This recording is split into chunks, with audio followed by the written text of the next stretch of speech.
کسی کو قتل کیا.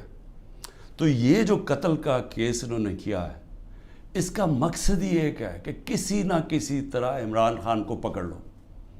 اور میں اب کل اسلام آباد جا رہا ہوں, میں تو پورا تیار ہوں, میں تو تیار ہوں کہ پھر سے مجھے یہ پکڑیں گے. لیکن میں کچھ اور آج کہنا چاہتا ہوں.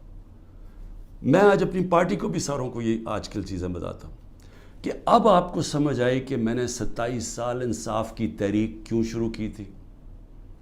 کیونکہ یہ جو ہمارے سے ہو رہا ہے, جو میرے سے ہو رہا ہے, جو میرے لوگوں سے ہو رہا ہے, یہ پاکستان کے عام آدمی سے ہر وقت ہوتا ہے جب طاقتور کے سامنے وہ کھڑا ہوتا ہے. پوچھے ذرا آج اندرون سندھ میں جو ہوتا ہے لوگوں سے, کیا یہ مخالفین کے ساتھ کرتے ہیں, کس طرح یہ ایف آئی آر پولیس کا استعمال کرتے ہیں, لوگوں کو غلام بنایا ہوا ہے. بیچارے اتنے لوگ ڈرتے ہیں وہاں ان سے, کیونکہ لوگ تو بے بس ہیں. میرے پاس تو میں خوش قسمت ہوں کہ انصاف لائر فورم میری پوری مدد کرتا ہے, انصاف لائرز.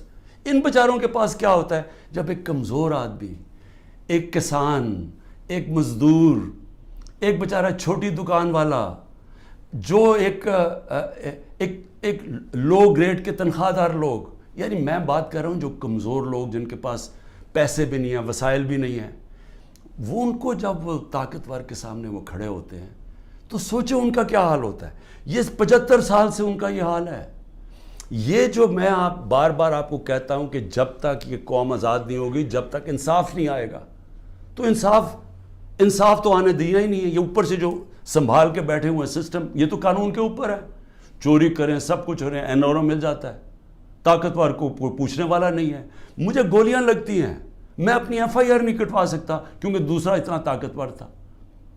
اور یہ کمزوروں سے ہر روز جب طاقتور سے ٹاکرا پڑتا ہے, جب ان کی زمینوں پہ قبضہ ہوتا ہے, وہ بے بس ہو جاتے ہیں. کوئی ان کو پوچھنے والا نہیں ہوتا. کیوں قبضہ گروپ امریکہ میں نہیں ہے, انگلینڈ میں نہیں ہے, کیوں ڈیولپ ملکوں میں جدھر رول آف لا ہے وہاں کیوں نہیں قبضہ گروپ؟ کیونکہ وہاں لوگوں کی حفاظت کرتا ہے. کمزور کو طاقتور سے تحفظ دیا جاتا ہے. انصاف کے نظام میں ان کے فنڈامنٹل رائٹس کی حفاظت کی جاتی ہے. تو یہاں تو جو آج ہو رہا ہے, یعنی تھوڑا بہت جو ملک چل رہا تھا اس طرف کہ جب وہ لائرز موومنٹ شروع ہوئی 2007 میں, اور کرتے کرتے ایک آزاد عدلیہ کی طرف گئے تاکہ وہ ہمیں بچائے گی اگر حکومت ہمارے سے ظلم کرتی ہے, تو یہ تو سارا ہی ختم ہو گیا. اب تو ہم وہ پہنچ گئے ہیں جو مجھے تو نہیں یاد, یہ تو وہ بدترین مارشل لاز میں پہنچ گئے ہیں. ہمارے تو سارے فنڈامنٹل رائٹس ختم ہو گئے ہیں آج. یعنی اس طرح کا کیس اور اس طرح کے کیسز, ضلع شاہ کو پولیس اٹھا کے لے کے جاتی ہے, اس کو 3 لوگوں کو چھوڑ دیتی ہے, وہ گواہ تھے, اس کو لے جاتی ہے, اس کو علیحدہ لے جاتی ہے. اس کے بعد اس کی لاش پڑی ہوئی ملتی ہے سڑک پہ, جو کہ کوئی اٹھا کے جا کے سروس ہاسپٹل لے جاتا ہے. ایک مل جاتا ہے 302 کا, اس کے اوپر مجھے کہتے ہیں کہ میں نے اسے قتل کیا. اس کے بعد رپورٹ آتی ہے 3 دن کے بعد, پوسٹ مارٹم رپورٹ آتی ہے جس میں بتاتا ہے کہ 26 جگہ کے اوپر اس کے اوپر تشدد کیا گیا, 26 جگہ پہ. تو ایک دم وہ گھبرا جاتے ہیں کیونکہ وہ تو کسٹڈی میں تھا, تو میں نے کیسے اس کے اوپر تشدد کیا ہوگا. لہٰذا وہ پھر رپورٹ چینج ہوتی ہے, ایکسیڈنٹ بتایا جاتا ہے, اور ایکسیڈنٹ میں پھر مجھے ملوث کر دیتے ہیں کہ شاید مجھے کوئی انفارمیشن تھی اور میں نے بتائی نہیں. یہ ہو رہے ہیں کیسز یہاں آج, اور یہ سارے اس وقت کوئی تحریک انصاف کا اس کو ان کیسز میں ڈالا جا رہا ہے. لیکن اس سے ہٹ کے یہ ہر وقت کمزور کے اوپر ظلم ہوتا ہے اس ملک کے اندر.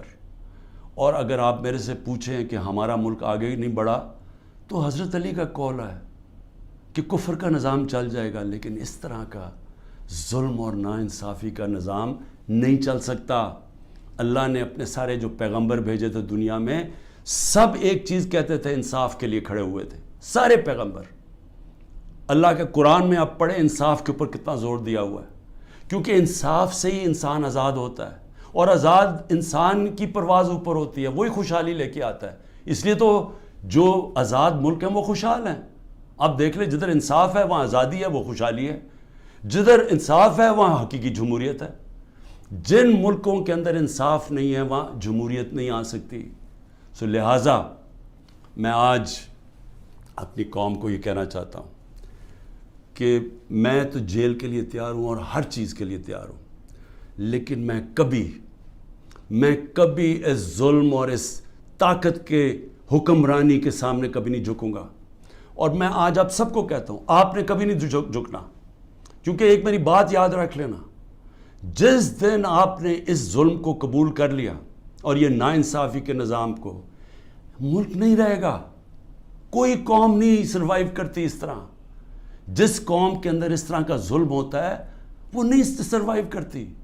ہمارا ملک معیشت تو آگے گر گئی ہے نیچے, اور لوگ چھوڑ کے جا رہے ہیں پاکستان کو, ڈالرز باہر بھیج رہے ہیں, پروفیشنلز باہر جا رہے ہیں, کیونکہ امید ہی چلی گئی ہے جس ملک کے اندر یہ حالات ہوں کہ جس کو مرضی پکڑا اندر کر دو, جس کو مرضی پکڑا آپ, عدالت بھی آپ کو چھوڑا, آپ کو اتنے وہ ظالم ہیں کہ ان کو عدالتوں کی بھی فکر نہیں ہے. تو میڈیا کا ویسے منہ بند کر دیا ہے. میڈیا جو اتنی مشکلوں سے اپنے آپ کو آزاد کیا تھا میڈیا نے اسٹرگل کر کے پچھلے 20 سالوں میں, آج میڈیا کا حال دیکھیں, کوئی بات ہی نہیں کر رہا کہ یہ ہو کیا رہا ہے اس ملک کے ساتھ. سو اس لیے میں اپنی ساری قوم کو پھر سے یہ پیغام دینا چاہتا ہوں کہ میں آخری سانس تک اس ظلم کے نظام کا مقابلہ کروں گا. جب تک میرے ملک میں حقیقی آزادی نہیں آئی میں اس کی جد و جہد کروں گا. جو مرضی کر لیں, جیلوں میں ڈالیں, جو مرضی کریں, دھمکیاں دیں. سیکیورٹی میری ساری لے لی ہے. جو میرا سیکیورٹی کا جو چیف تھا کرنل آصف, وہ غائب ہوا ہے. جو گاڑیاں تھیں, جو سیکیورٹی کی 2 گاڑیاں ساتھ جاتی تھیں, ان کو پولیس اٹھا کے لے گئی ہے. یہاں سارا جو ہمارے ساتھ جو احمد نیازی جو بھی لوگ تھے سب چھپے ہوئے ہیں کیونکہ ان کے اوپر FIRs کر دی ہیں. اور پھر یہ سمجھتے ہیں کہ شاید اس کی وجہ سے میں ان کے پاس جاؤں اور کہوں کہ جی مجھے معاف کر دو کہ میں نے آزادی کی بات کی تھی, مجھے معاف کر دو. اور میں آپ قوم کو بھی کہنا چاہتا ہوں, کبھی نہ اس نظام کو قبول کرنا. جس دن آپ نے اس کے سامنے اپنا سر جھکا دیا, آپ کا کوئی مستقبل نہیں رہے گا پاکستان میں. پاکستان زندہ باد.